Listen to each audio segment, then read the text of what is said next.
very much. Thanks. I'm staying on the border. I want to bring in Daniel Garza. Daniel is with us. Welcome back to the show. Good to see you again. Okay.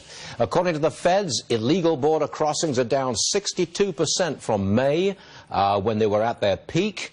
Is this because Mexico's stepping up its game? There's no question. Mexico has mobilized 25,000 troops along the southern and northern parts of their border and are doing much more, I think, on the interception area.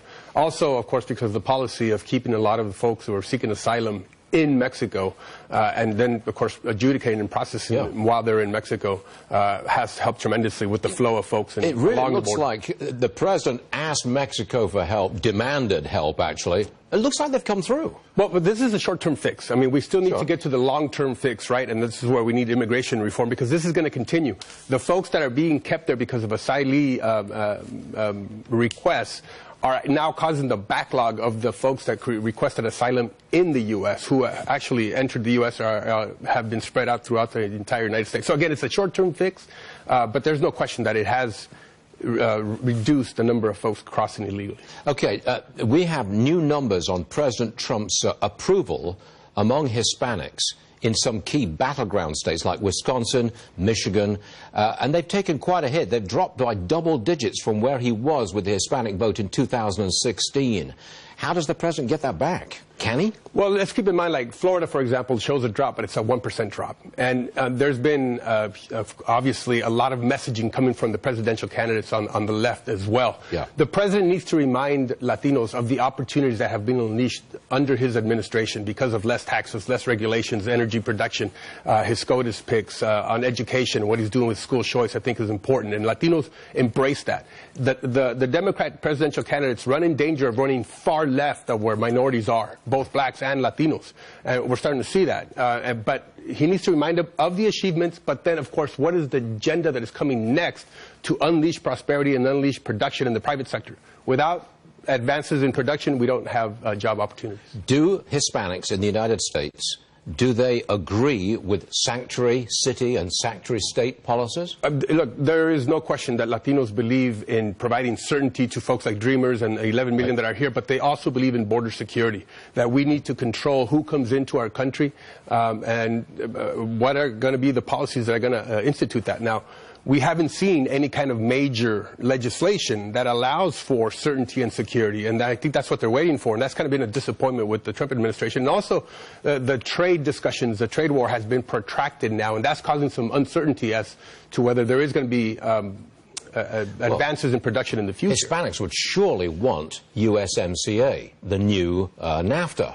Surely Hispanics would vote. Oh, especially those along the border states, like California and Texas. Keep in mind that John Cornyn won the Latino vote, and Governor Abbott got 44%. We've gone from Bush getting 55%, McCain 35%, Romney 25%, and then Trump got 34% of the Latino vote. So he actually reversed the trend. Is that just in Texas, or is that nationwide? Well, that's just in Texas, right? But right now he's at 20% in Texas. So there's danger signs. Again, he needs to remind them what he's done and then what he's going to do as well, instead of being distracted by these sort of rhetorical attacks on individual Americans. Do they not like his style? And its tone? I'm not so sure about the style, but the policies have been spot on, and they've created a lot of job opportunities for the Latino community, and that's the winning message. Would you say that you are a strong Trump supporter? I'm a strong conservative. I've been very pleased with his policies. Very pleased with in particular the tax especially exactly lessening the tax burden, lessening the regulatory burden. The defense of free speech is so important and critical right now, especially in our universities. That's been important. The empowering Latino adults to have school choice, to the choice of their school for their children to have a quality education, which I think is the most important thing we can do for our children.